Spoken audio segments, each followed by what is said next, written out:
in procurement, you are a celebrity. My first special packaging release, ironically, was for the Pet Shop Boys. Artists were very demanding. We were making 10,000 CDs a day. It wasn't many years before we were making 4 million. So I did a lot with Pink Floyd. And he just said, I do so approve. Negotiation is art and science both. Cut the acronyms, Yeah. cut the management speak. Yeah. Tell me, what's your story? What have you done? How do you see influence of AI on procurement? I would actually like to get rid of the word procurement. Your job might be at risk. AI it's not going to go away. There will be a situation bot negotiating with bot. And I think that's where the humans will come into the picture. I want to get out of here because they're either just monotone or just plain boring. So my question is,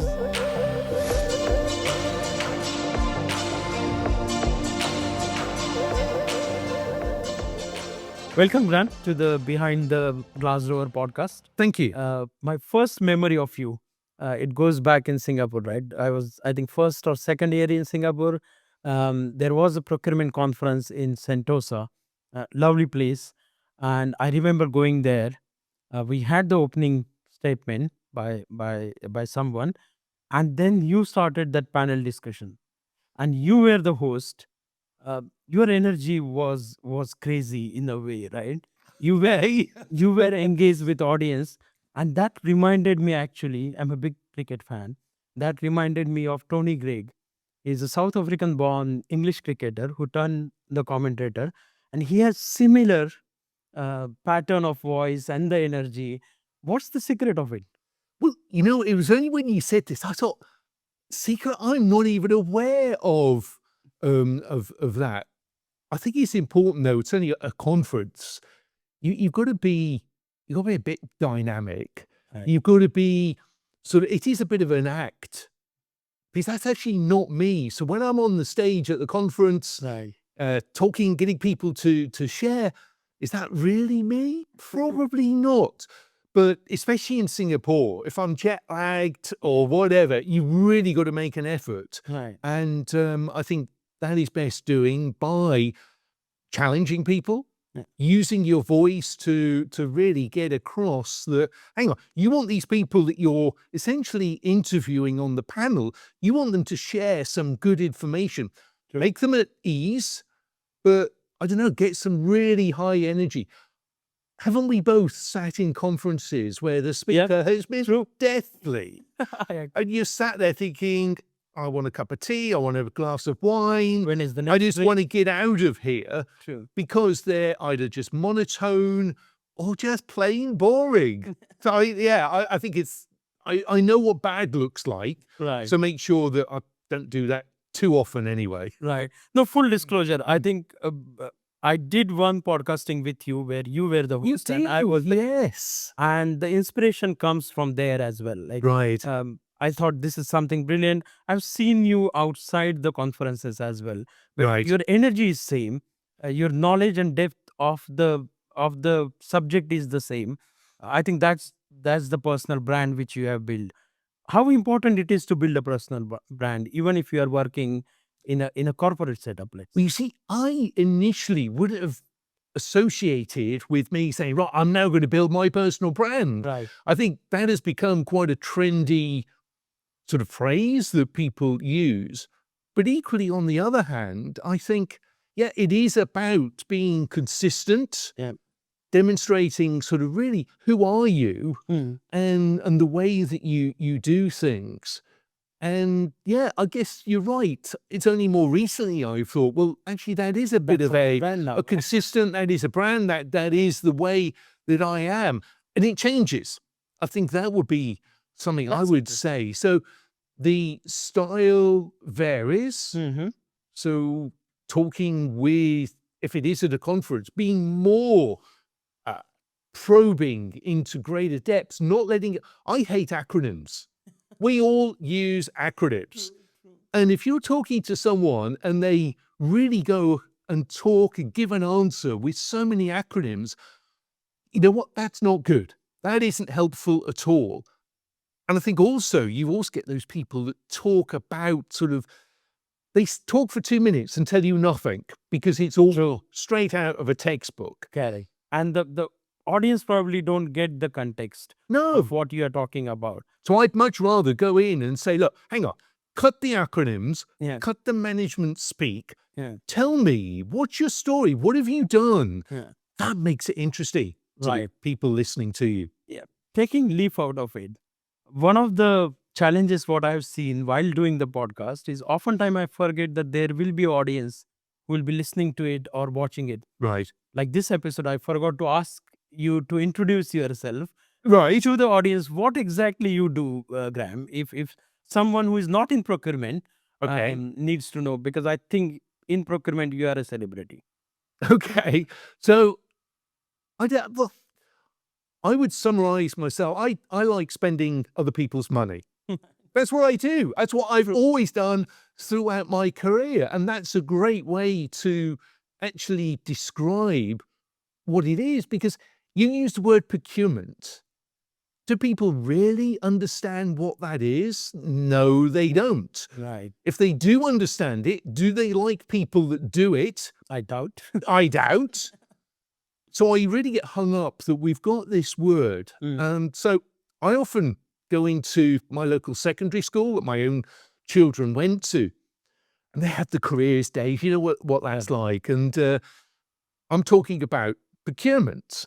And it's like no one has a clue. You get this glazed look Right. from people. So I've actually got 2 questions that really help. And it ended up being a bit sexist, which wasn't intentional. But anyway, it is. So the first question is, who likes spending money? And it seems if you've got a group of 17, 18-year-olds, you'll get all the girls putting their hands up. Right. And, it threw me for a while thinking, hang on, I don't want it just to be sexist. Yeah. I thought, how can I ask a question that will get the boys to respond? And it became that question. Who likes spending other people's money? And everybody. And everyone. So you've got a room full of people, hands up, thinking, yeah, okay, what's this going to be about? And then you say, yeah, actually, this is procurement. This is what I do. This is what companies do. Right. At least they start then to understand it a bit. Right. I like being controversial at times, and I would actually like to get rid of the word procurement. Okay, that's interesting. And What is the alternative word? the alternative word is relationship management. Excellent. Yeah. That is what we are really good at. That's the skills that we've got. People understand it when you say, look, I manage relationships. I manage relationships with business stakeholders. I manage relationships with suppliers. I translate from one to the other. Right. I interpret what each party wants. In my mind, that is procurement. And that makes it really clear for people to understand. So I'd love to get rid of the word, but that's probably not going to happen in my career. You can do it here. So 30 years into relationship management. That's what it is. 30 plus year into relationship management.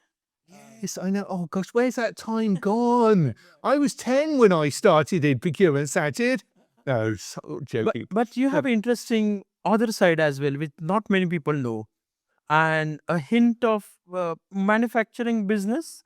But talk us about that as well. Okay, so going back, I think now almost 30 years, my very good friend, Mark, he and I was just sat having the conversation. He'd fallen out with his boss. Okay. So he is a joiner. So someone that uses joints to make things out of wood. So windows, staircases, doors. And I said to Mark, why are you putting up with the way you are being treated? Why don't you just set up your own business? Right. And I think a very long story short, a year later, after quite a lot of planning, we set up in a very small unit in almost like in a serviced workshop where you only had to give 1 month's notice of rent, and started making windows, doors. And we did this on a shoestring because neither of us had any money at this time. I've got a very young child, and I remember... And this is which year? This was 96. Okay. 1996. Right. So I remember there was one night, Mark, he phoned me up. He said, look, we need some ducting to extract the wood, Right. the chips, the sawdust. Yeah. And he said, there's some just been put in a skip where I've been working. Okay. We really could do with that. So 10 o'clock at night, he and I went and raided this skip of this ducting. Well, you know what? It lasted quite a number of years. Then the legislation changed, and then you've got to have it all properly done. Right. Now we've got a unit in the centre of Swindon, Okay. in Wiltshire, and 5 people employed, sort of qualified joiners, apprenticeships, really support those as well, and really established and known within a 30-mile radius. Right. So if you want a high-quality staircase, then yeah, Mark can produce it. Excellent. If you don't want to pay for it, then go to another shop and you can buy the And then using my relationship management. management. Yeah. So I can't make a thing out of wood. I hasten to add that. Right. I'm very much making sure that the business has succeeded when others have failed. Right. Through managing cash flow, because actually cash, whatever your business, Yeah. cash is more important than anything. If you run out of cash, you fail. Right. And so actually keeping a close eye, making sure your customers pay. Mm. And if they don't, you take them to court, Right. small claims court. Seriously, you do not want And a you face reputation. it often. Sorry? How often you face this? Let's say. Well, actually, not that often, because the Right. perception, Mm. the message is, you know what? If you buy something and don't pay for it, we're not going to let you get away with it. Correct. And so actually the reputation is, yeah, we'll do you a great job, but if you don't pay for it, we'll take legal action against you. We'll sue you. Correct. So you don't need Right. to take action too often. That Just the warning is enough. People know. And sort of, we introduce like credit cards. So yeah, if you can't pay, we'll put it on a credit card. Correct. It's not our problem. Yeah. But I really do think that if a business struggles on cash, that's when the red lights start. And that's where your expertise come into the business to manage all these things. That's right. Yes. So 30 years into procurement, 25 plus years into manufacturing, what have you seen changed, both positive and negative ways? I mean, you can take any example, maybe from procurement where you are still active. Yes. And I want to know about your current role and what exactly you do as well. But what has changed over the period of 30 years? I think technology Right. would be definitely number one. Technology, and also the whole acceptance, the understandings. Procurement has become more strategic. Right. It used to be that it was often just processing paperwork, generating purchase orders to buy stuff. True. Then we had that time when it was all about sort of basically screwing suppliers. Let's put it that way. Yeah. Only focused on price And cost saving. and cost saving. Yeah. It's still there, but we're back to that relationship. So the way you work, anyone that was involved in procurement during the pandemic will know that you did well if you had a strong relationship with your major supplier. Yeah. They wanted to supply you rather than your other of their customers, because you had that relationship. Right. So managing the relationships, being As a a good customer of outcome, choice, very- has definitely improved and continues to improve. What has gone wrong then? What has changed negatively? I would say it's just taking time to build that credibility. Right. It is taking long to become more strategic. Why is it with law, with treasury departments, insurance departments, no one questions those functions, the value? Yeah. You talk about procurement, And everybody seems to be expert on it. everyone is an expert and everyone just thinks it's about taking cost out of the suppliers. But you're right about that point, Sachin. Yeah. Everyone thinks they can buy. Right. And let's face it, we do. We We do. buy cars, we Yeah. buy washing machines, we go to a retailer, we buy cars and try and negotiate. Yep. True. But really, procurement nowadays is so much more. The relationships, risk management, Right. environmental, social governance, Yeah. looking to make sure reputation isn't tarnished because you've had some child produce the T-shirt Correct. that Yeah. you've bought. So there's all this complexity Mm. that actually makes it exciting. The Right. price is just one element, and yet everyone also thinks they're a great negotiator, Absolutely. Everyone does. which I think is absolutely amazing because Yeah. why should you automatically be good at negotiation? It's a skill. It's a skill. You need to develop it. You need to practice it. You have to have training Right. in negotiation. But if the more senior the person, the better they think they are at negotiating. True. I mean, I have a mentor who runs the negotiation trainings, and he has a good line. He says, negotiation is art and science both. Yes. So it's Totally both agree. together, putting Mm. together, and that's really important. But I have a theory about why it took so long for procurement to prove their worth, right?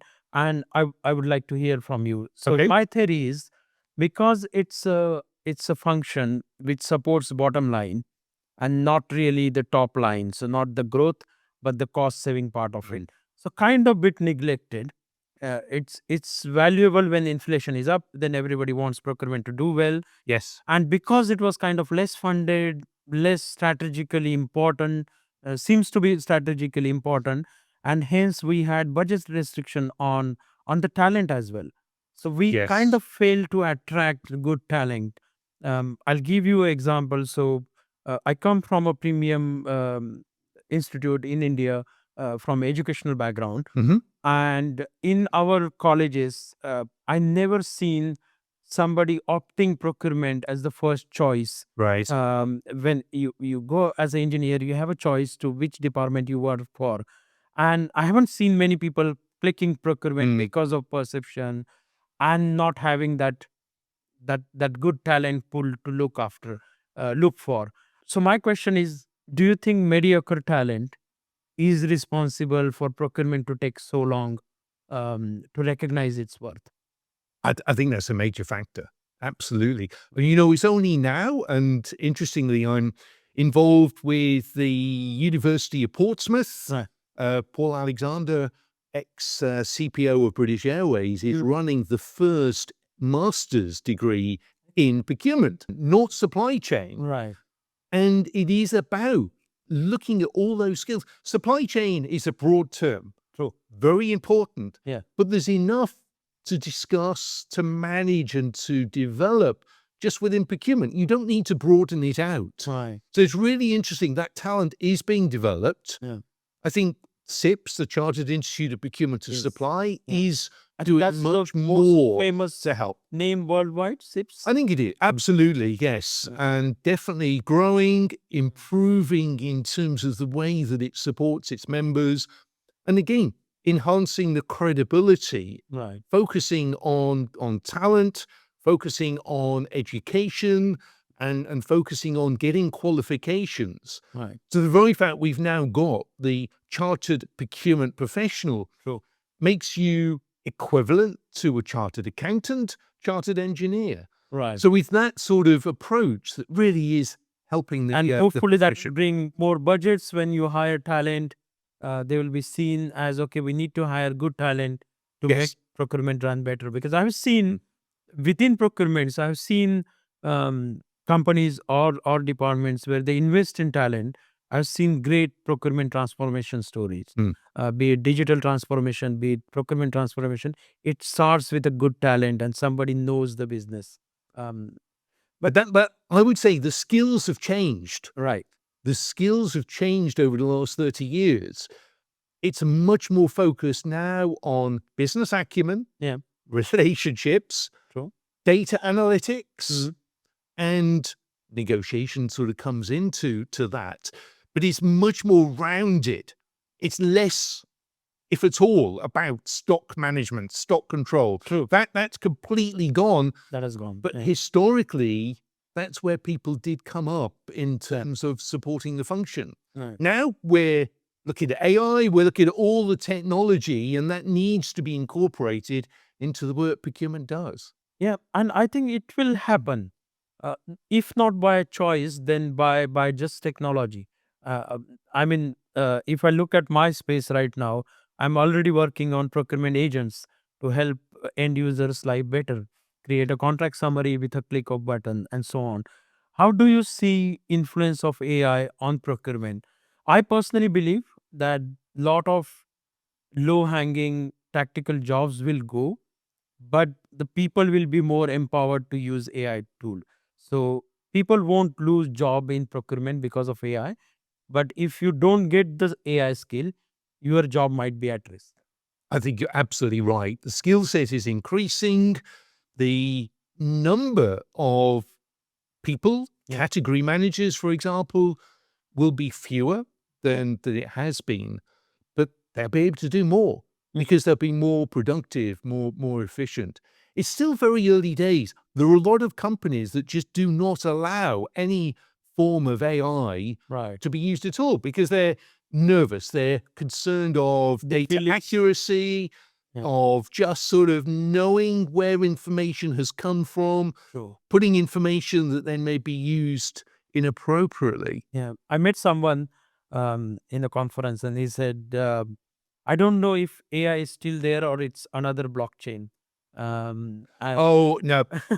Blockchain has become a very niche tool yeah. for some very specific purposes where you want that I contract. think contract management, yeah. Yeah. CLM is a best use case for Yes. blockchain. But AI is, it's not going to go away. Right. Yeah. And I think for all of us now should be learning prompt engineering, Right. using ChatGPT.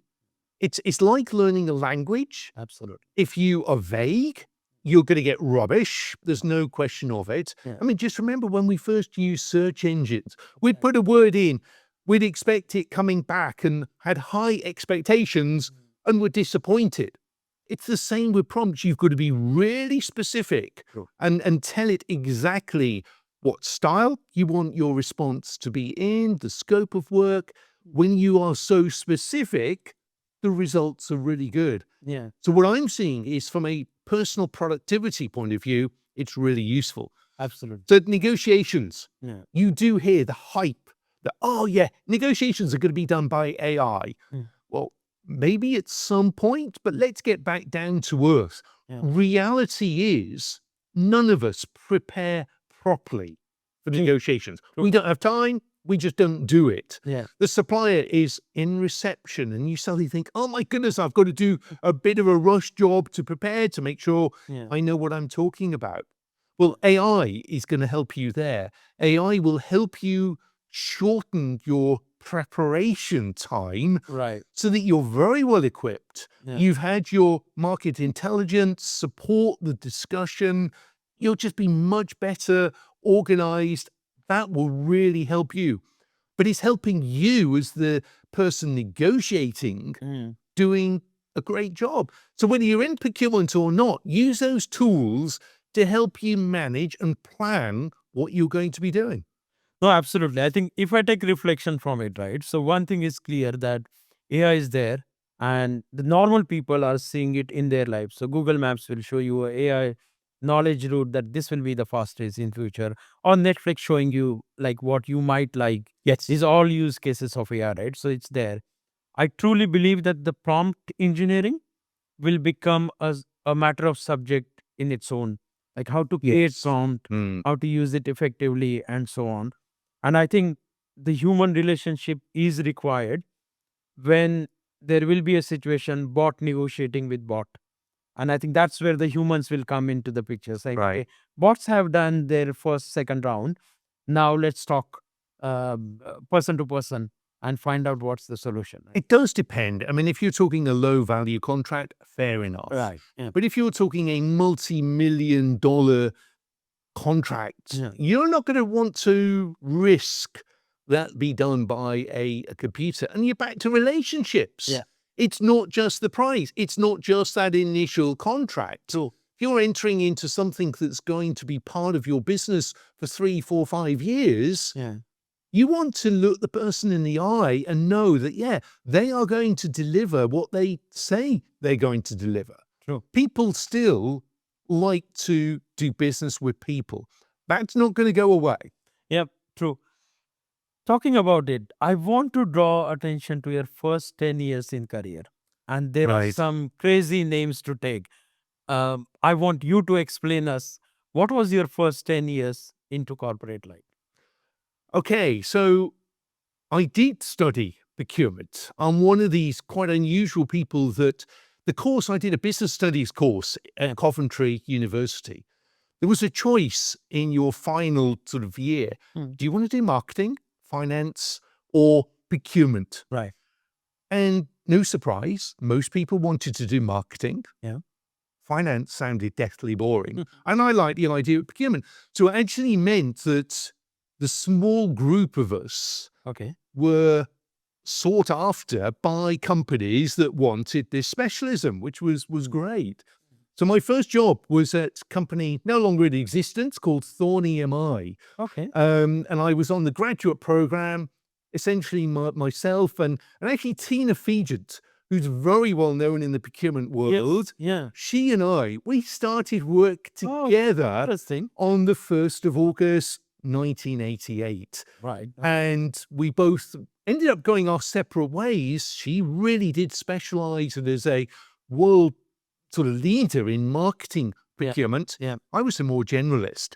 And, you know, I did that program for about 18 months. And I remember the conversation.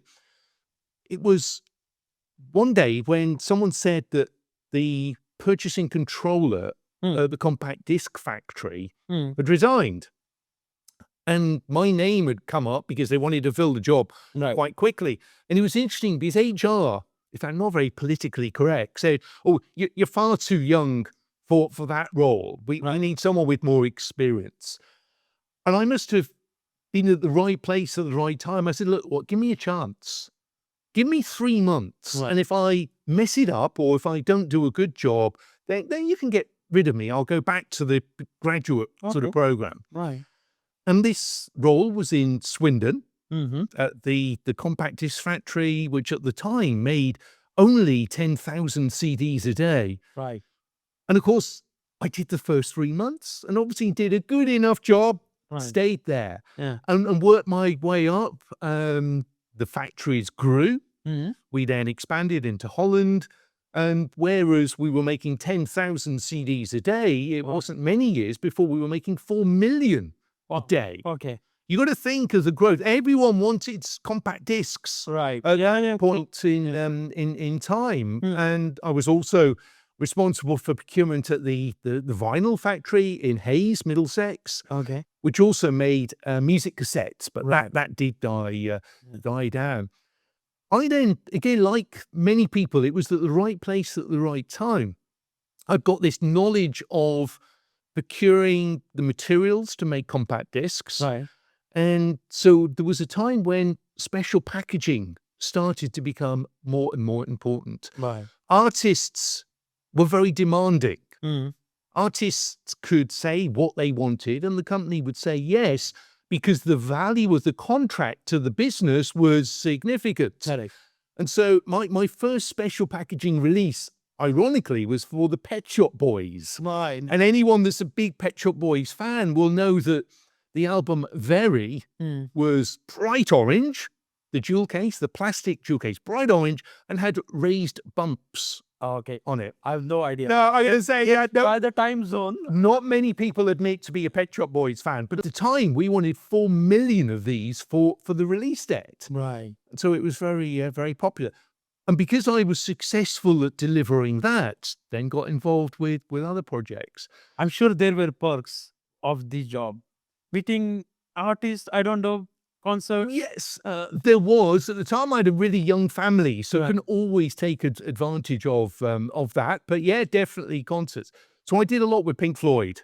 Okay. So Storm Thorgerson Right. was the designer. He designed all the album Okay. covers of all the Pink Floyd releases. That's So you no longer with get us. to work with the album designers to understand the printing and which Well, I supply- did. And it's a really interesting situation. How? Because prior to my involvement, the artist management, the artists, the designers would talk with marketing. Right. But actually, marketing didn't know what could or couldn't be done. True. So I was brought in as the guy that could say yes or no. Yeah. This is possible. No, it's not. This is how much it's going to be. Right. And very soon, the likes of those artists said, actually, we want to speak to Graham, because I could be giving much more sort of responsive answers. So Pink Floyd Pulse was a massive 2-disc set album that I worked on. Excellent. And it had a flashing light within it. The album was called Pulse. Okay. And Storm wanted the album to be a living, breathing album. Right. Now, we would never do that nowadays for environmental reasons, but we actually developed an LED that was inserted into a rigid cardboard box. Okay. Then there was a book and then the 2-disc set within it. And of course, the challenge I faced from procurement was we had to have this light on. Right. How long is it going to last? And I'll tell you that a company called Multinational did a lot of defense work. And I thought to myself, like, okay, I need a supplier that's going to guarantee that the light is going to work for 2 years. Correct. How am I going to do that? And I remember talking with this the sales director from, in fact, his name was also Graham. And we said, right, okay, we think we can do it. And another side story. He then said, right, okay, let's meet up at Heston Motorway Services. Okay. This is the days before mobile phones. We didn't have mobile phones. And I remember driving into the service station and thinking, I don't know who it is. I've never met this person. How am I going to meet him? Recognize, yeah. And as I was sat in my car, this car came into the car park with the registration LED 5. Okay.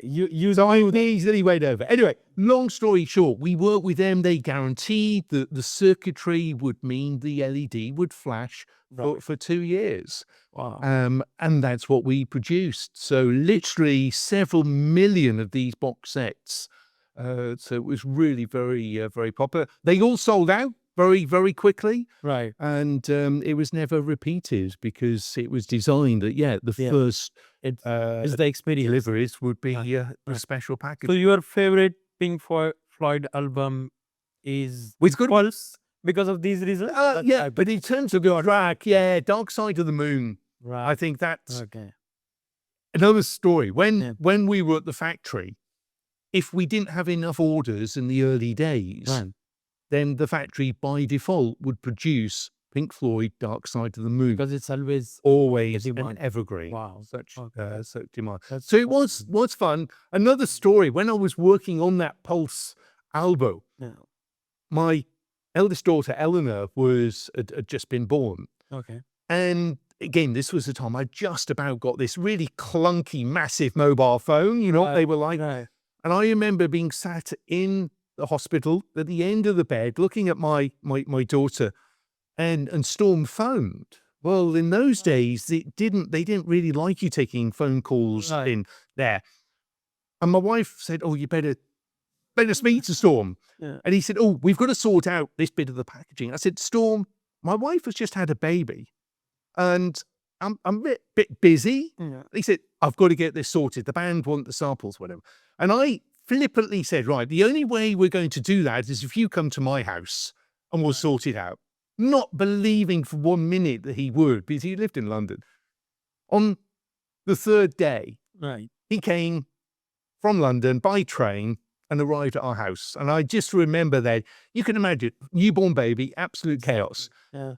And I'll never live this story down, because he walked in to our lounge and went straight up to my daughter, who was fast asleep, fortunately. And he said to Linda, my wife, he said, "What's the baby's name?" Yeah. And she said, "Eleanor." And he just said, "I do so approve."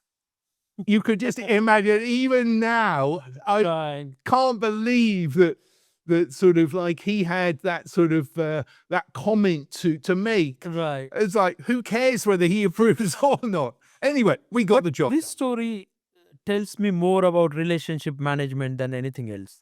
It shows the close working relationship you had with stakeholders. Yeah, that's true. And I think this is the testimonial for it everything you narrated. While some people might say, no, it's not the right work-life balance thing, but I think that the time was different and the setup was different that time. It is still important, though. Right. I think, yes, probably did do too much. That was the downside of being responsible for a factory that was 24/7 working. I do remember going in at midnight because something had gone wrong, or the other thing, people always in the factory said, oh, we get better food if you have a meal at 1 p.m. in the afternoon Yeah. than 1 a.m. in the morning. I said, I don't believe it. The contract's the same. Yeah. So I would quite regularly just turn up at 12:30, just after midnight, to say, right, I want to look at the lunch that you're about to serve. Right. And I think demonstrating that you take it so seriously that you know whether the roast potatoes were cooked or not, Right. really does sort of demonstrate. So to those that were working all night Right. and wanting a meal, Mm. it showed that, yeah, you know what, I respected that they were concerned that the meal was substandard or not as well produced as the day team. Right. And I think, yeah, it's demonstrating that you really are listening to what people are saying, and if they say it's not as good, then you investigate yourself. So it is that relationships, Yeah. because people would know that you would act on it. Is that experience carried out to your manufacturing setup as well? I did start my career with a manufacturing setup. Right. Literally work in an industry where things were manufacturing. And there is a different charm to it, right? There is a different charm to going to a factory setup and working things out. You see in person how things you have bought is actually turning into something meaningful. Yes. Is that carried over to your business as well? All the procurement influence learnings to the business. I think less on the manufacturing side, Right. but certainly my other main day job, absolutely. Yeah. That definitely is that connection is there. Right. And I guess we never touch on your current role.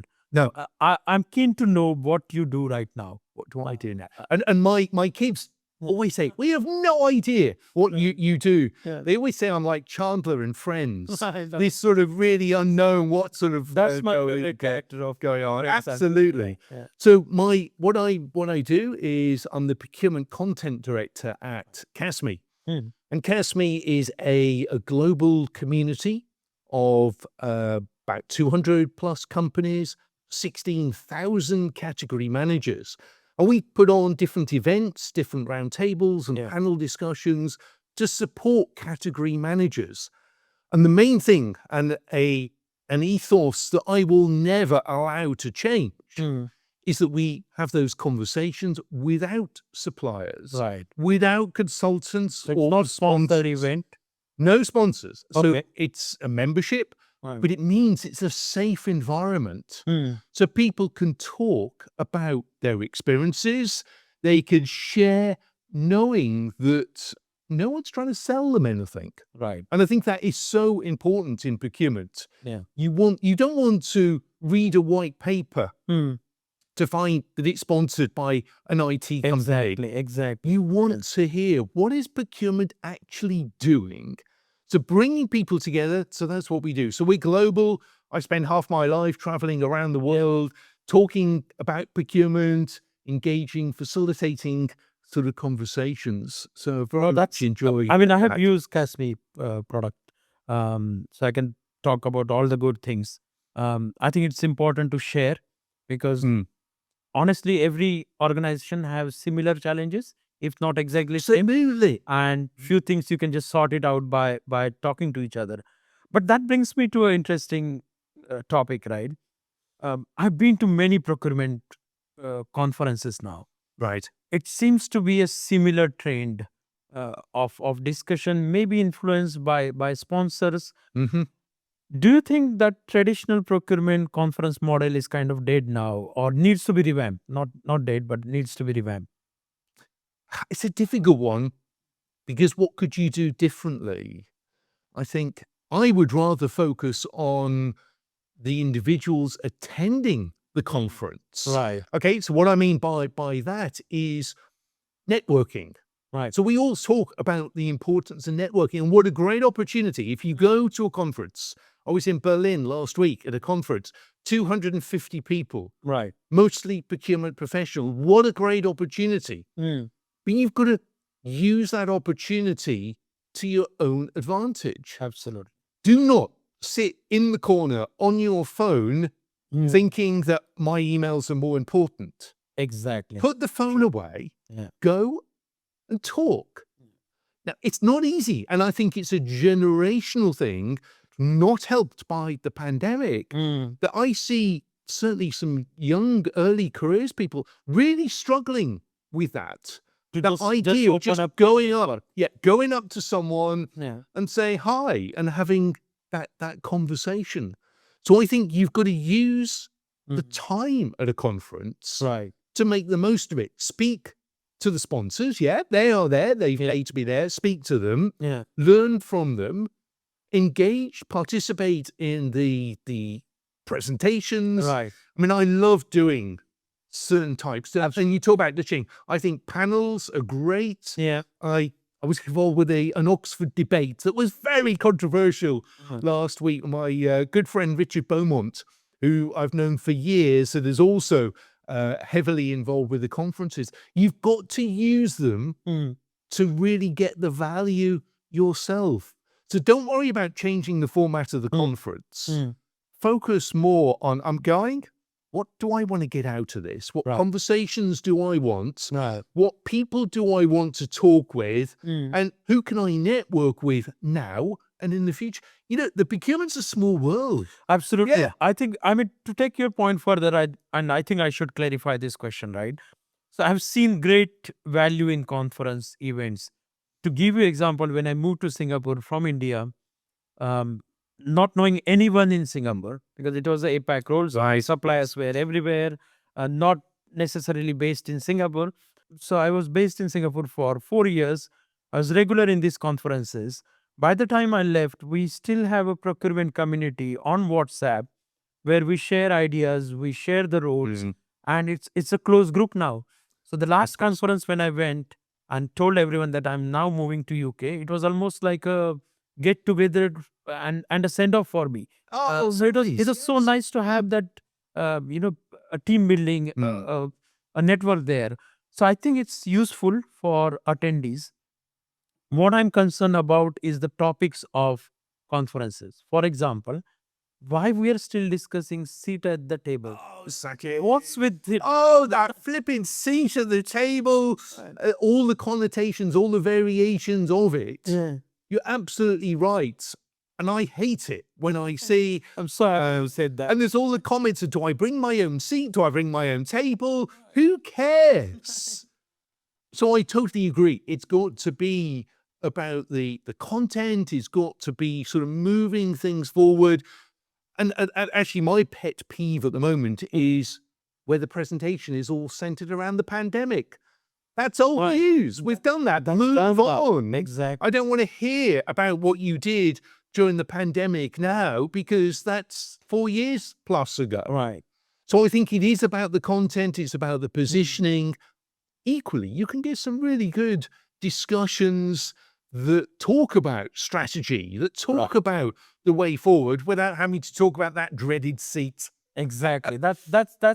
That's turn off for me nowadays. Like, Yes. if I hear that word, Oh, I'm losing it. I'm not attending that session. One of these days, I'm going to turn up with my own seat, say, look, I brought this to this conference, and that's, yeah, I'm joking, but you know what I mean? Yeah, it's good. No, You've got to move on. You've got to Yeah. move forward. Yeah.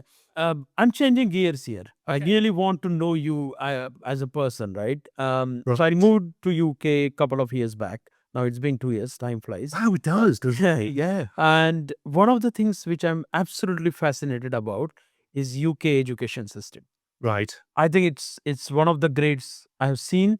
My kids have now been to 3 different schools in 3 different countries. Okay. Yes. India, Mhm. Singapore, and UK.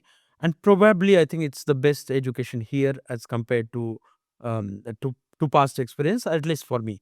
Um, I've seen the school focus not only on education but overall development. Right. As a person, Pastoral. you grew up in the UK. Yes. So I want to learn about your childhood, your childhood to first paycheck story. Okay. Yeah. Right. Okay. So I was actually born and went to my first school in Chester, which is on the sort of northwest Okay. of the UK. But the family then moved to High Wycombe, Mm. just outside of London. And I was fine at junior school. And at the time, but in fact, in some counties still, you have to do an exam to get to grammar school. Right. True. And actually, I did. I passed. Okay. Amazingly, I passed. Uh, did I enjoy an all-boys grammar school? No, I didn't. And I think you talk about education, but it has to be so individual. Right. As far as the school that I went to was concerned, Mm. I was very mediocre.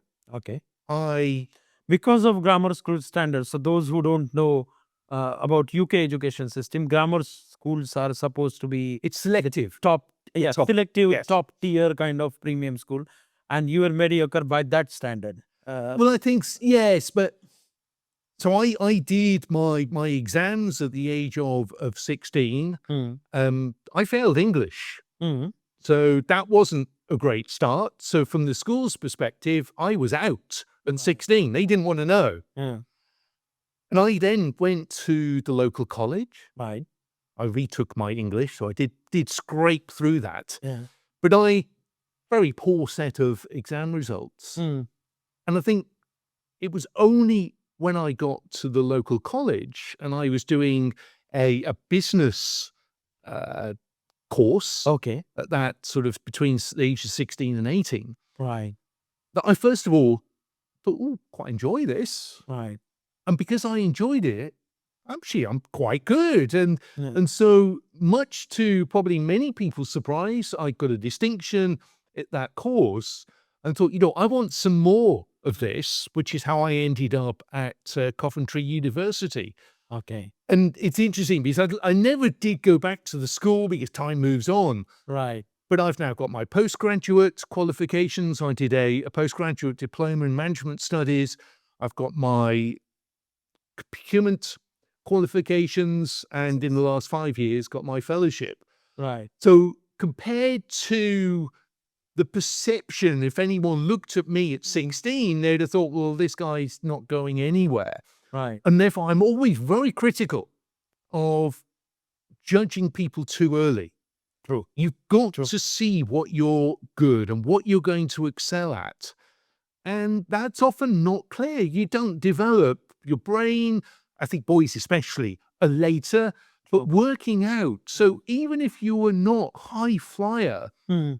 we'll all become good at something. Correct. And I think that's for me, it was quite an eye-opener to say, and I sort of, when having conversations with people in their early careers, always have that at the back of my mind. Right. Now, I did then start work at 16, Right. a Saturday job in Selfridges, which is a department store in London, quite Okay. well known, Right. selling ice cream. So I Okay. had an ice cream parlor. So picture me Yeah. with my black waistcoat, black bow tie, white shirt, Yeah. making Knickerbocker glories. Right. But Sachin, that taught me so much. Yeah. Dealing with customers, dealing with people. It was probably one of the best experiences. So I think experience Mm. at that early age really does help. Right. And even as part of my degree course, it's what's known as a sandwich course. Right. And I worked at a retail distribution center Mm. and did 9 months there. I also worked for a company called British Oxygen that was doing, at the time, transportation to another retailer, chilled transportation. So learnt so much there. Yeah. It meant that when I left university and You got already back have on, reached- I got some experience. Yeah. I would always encourage anyone to get the experience as early as they possibly can. It really Right. does make a difference. Absolutely. I think you're spot on. I mean, that's kind of the theme of this podcast as well. I've seen so many people who are straight out of college Mm. and get this FOMO. I know you hate acronyms, but the fear of missing out. Yes. that there is so much vibe on startups and start something new. While I'm absolutely big believer on entrepreneurship and everybody should work for themselves, but gaining experience is so important. Your example, you are a successful businessman as well as successful in your career in procurement. You gave example of Mark, who also had some experience of manufacturing business and then venture into it. I think it's important for a young generation to learn about things first, get that experience and get into it. So if someone is coming out of college now, what's your advice for them? Any field, any function, but what's few things which you'll Okay. advise them? I think first of all, make sure you can sell yourself. Mm, Okay. And the reason I say that is people develop their CVs, right. their resumes, whatever you want to call it, and put a whole load of information Mm, and then expect it to work. right. So I have seen so many people that have contacted me and said, "Look, I just can't get a job and whatever it is that I'm doing." And I said, "Okay, send me your CV." Mm, I take one look and I say, "I can tell you exactly. Would I employ you? Absolutely no way." right. And so often they've developed what I refer to as like a schoolboy CV, schoolgirl CV, that is full of a few buzzwords, doesn't explain their personality, Right. badly laid out, it'll have errors in it, grammatically incorrect. And then I say, who else has reviewed your CV? Oh, Mm, well, no one, or maybe my parents. right. Your family cannot review your CV. True. They're too emotionally connected. Connected with it. Yeah. So I think that's always where I start. And in fact, I've always had success. Anyone that I've supported or mentored that has had a really bad CV, my style is to actually crush them and Okay. say, would I give you a job? Absolutely no way. This document's full of errors. It's boring. It doesn't excite me. There's no way this is going to work for you. Right. But then tell them what they need to do and develop that document. Mm, And it works. I honestly have got 100% success rate right. that you get a CV that represents your personality, what you've achieved. And let's face it, everyone has achieved something. Yeah. Position it well. Then you write your covering letter. Right. It's not all about you. The letter has got to be why someone would want you to be in the role Right. that you're on, that's being Yeah. advertised. And it's often so basic, just turning things around. It's not, oh, I want to improve my career. I want to get this experience. It's like, well, who cares? Right. It's got to be, well, from my experience, from your job description, I believe that I can do X, Y, and Z. Right. Right. And It's just the turn it value around. creation, showing them that I will be a valuable asset to Yeah. you. So it's not rocket science. Right. But I think if a person starting off in their career takes that approach, so get a friend, get someone ideally completely neutral Right. to be challenging. And then also I would say practice interviews. Mm, It's nervous. The Right. first few interviews you do, it's not easy. right. But practice, because often the questions are very similar. Right. So have your answer. Tell me about yourself. Get prepared for that. Yeah. The It's gonna elevator come in. pitch and all these things which we hear in the textbook, right? We Yes. need to apply them. So let's say I have done all this. I got the job now. I'm fresh into corporate life. Yes. Which are 2, 3 things which I should be mindful of, which will help me to grow to next level? Networking.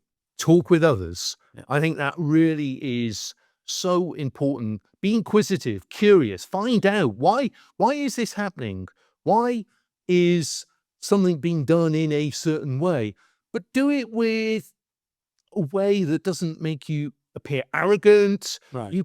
The subtleties True. around it is the way that you sort of interact with people. Listen. Mm, Active listening. I think we're not good at that. Right. We're too quick to talk. We're quick to position it that we've got the answer. Well, Mm. we may or we may not, but listen to others. And I always think trust is so important. Be yourself, but be honest. Mm. Do what you say you're going to do. Right. Someone says, this is confidential. Just keep your mouth shut. True. It really And it's is. so basic. It is. All of this Yeah. is basic, but that's how you're going to get on and actually deliver what you've been asked in the role. But get involved with other things, Right. perhaps outside the roles, whether it's a charity event. Mm. I know it's just about immersing yourself in that role. See it as part of your development, not just looking for a paycheck. Right. Oh, that's interesting. That gives a holistic view for everyone. You mentioned about you mentoring few people on how to have the resumes in place. Yes. I know you give, you do a lot of things to give something back to society. I know you're shy about mentioning these things, but can you please explain all the things which you do to give it back to society? Well, I think that is so important because I've had a good career. Yeah. I was helped when I was young, so why shouldn't I give back? So just whether it is being involved with SIPs, whether it is doing presentations at universities, also the Institute of Supply Management, I do lunch and learn sessions. Yeah. So I think that's important. I'm also a scout leader. Okay. So Perfect. the Scout organisation I've been involved with I started as a parent helper, Right. as so many people do. It's so different from the work that I do. Right. It's just great to be dealing with young people. The ethos of Scouts now is providing those skills for life. Right. You're not going to get taught how to light a fire, do a hike, Okay. do rock climbing, Yes. kayaking. You're not going to do that at school. And team building, so much of what we do is those young people from whatever. In fact, at my local scout at First Chiseldon, we've just got a squirrels group, 4-year-olds. Right. So 4 right the way to 18. And it's amazing to see those young people grow, develop their skills, their own personality. What's so rewarding is when you meet them when they're in their mid-20s. So you know what kids are like. Right. They always complain, oh, don't want to do that, or no. But when you talk to them when they're in their mid-20s and say, you know what, we really got so much out of that hike in the pouring rain, Right. or that camp where we got soaked and were freezing and had to get a fire lit. And they really have used those skills, whether it is the team building, the map reading. So I think it is so important. You've got to do something to give True. back in society and choose something that excites you. And these are life lessons, right? I'm sure the kids will remember you for life. They do. Because- In fact, an example, Yeah. I tend to have our food groceries delivered by the supermarket. And it was only last month that one of my ex-scouts was the driver. Right. And it was like so good to catch up with him. And yeah, you're right. Once you've met and spent a few years with these young people, they don't forget you, which is really nice. It's very rewarding. Thanks so much, Graham. I'm mindful of your time. So last question probably. Yes. If you have to pick one, Swindon or London? What a question. You know what? I'm going to say Swindon, but I need to answer why. Yeah. Because Swindon is one of those towns like Slough, like a few others, that's got a bit of a negative reputation. Yeah. It's got its roundabout. Everyone talks about its roundabout, which is always a challenge to negotiate. Very stressful when you're taking your own kids over the roundabout. But from a positioning point of view, my goodness, it's perfect to get north, south, east and west into the countryside within a matter of moments. Right. I can get into London an hour on the train if they're running. But for that reason, just that slower pace of life, the ability to go to the coast, that's why I would want to say Swindon. Yeah, I mean my go-to place in Swindon is those sales time for brand sales. Oh, yes. And Shopping. I think that's This the is experience. True procurement. Yeah. Yes, you want to do that. True procurement in action. You want a bargain. It's Exactly. within your blood. Yeah. You can't escape You can't escape it, guys. Yes, I'm not going to pay full price for it. So the Swindon experience, and they have made it so beautiful for anyone who is coming there during that time. So there will be food stalls, there will be kids stuff to do. Yes. And it becomes a day long experience. Yeah, no, You go there, park your car, stay there for a day. But on that note, thank you so much. I know you came to Reading today, so we're shooting in Reading. So thank you so much for traveling here and becoming part of this podcast. Thank you. Been great Thanks. talking with you, Sachin. Thank you. Thanks.